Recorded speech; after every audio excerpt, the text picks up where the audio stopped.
Limpopo MEC for Transport and Community Safety, Florence Radzilani, says they are looking into allegations that the driver of the truck that collided with a bus, killing at least 20 mine workers, did not have a valid driver's license. The collision that took place at the R572 road between Venetia Mine and Musina claimed the lives of 18 men and 2 women, with other passengers critically injured. This morning, families are expected to identify bodies of their loved ones at a hospital in Musina. But for more on the story, let's cross live now to SABC News reporter Lutando Bobodi. Lutando, a tragic story as well, and I know that Venetia Mine has also been quite outspoken about this tragedy.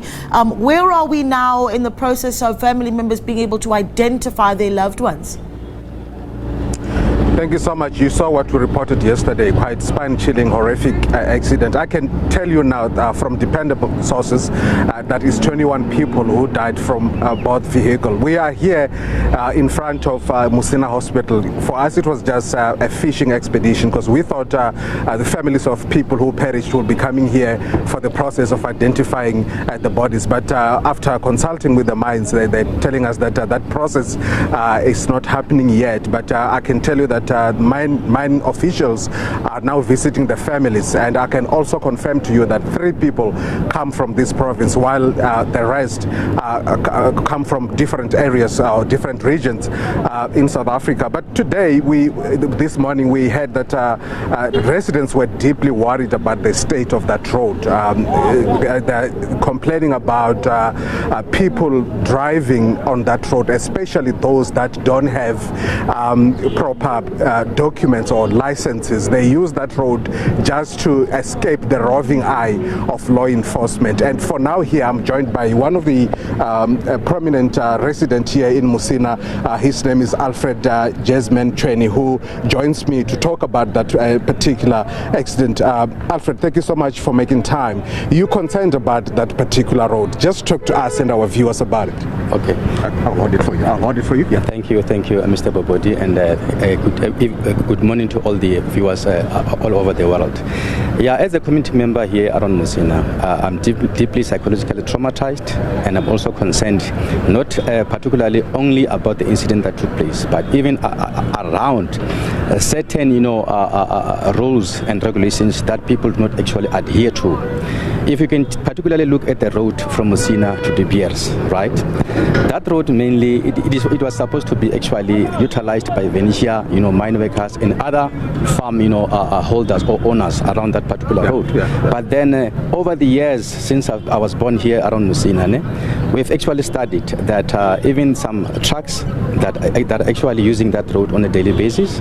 And I therefore personally feel that it is high time, more especially after this tragic incident that took place, that De Beers, particularly from their safety department, because they do have safety officers there, they should actually find a way and a mutual understanding between themselves as a safety department and the Department of Road Transport and Agency, plus our municipality, because they do have that division for traffic officers. They should have some sort of a joint venture meeting wherein they can come up with a resolution as of how best can they make it a point that they do manage, monitor and also control the road, as of who is supposed to utilize that road and who is not supposed to do that. Because definitely I believe that there are policies that are there in place, but what is lacking, it is just simply implementation of those policies. You talked about being traumatized. Yes. You're the one that alerted me to this accident it was on Sunday. Yes, yeah. Definitely. You just talk about how you feel, you personally, how do you feel? To be frank to you, Mr. Bobodi, I got psychologically traumatized, particularly because I also do have a young brother of mine that works, at the mine. And instantly when I heard about that particular incident, at that very particular spot, I was not actually, or my young brother was not actually within my midst, but that on its own really, I don't want to lie to anybody. It disturbed me very well, including my own biological mother, who's currently in Polokwane. She also gave me a call after seeing that video clip that was actually trending on all social media platforms. And that on its own became a very huge problem to us. No, thank you so much for your time. Thank you for making time. Laneli, that's how the people here are feeling. This story is developing, as you said, and we're hoping that we'll be able to visit the families of those who have been affected or those who perished in that accident, and of course give you more insight. Well, Lieutenant, before we let you go, tell us more about just what we understand around this driver that allegedly had or did not have a valid driver's license.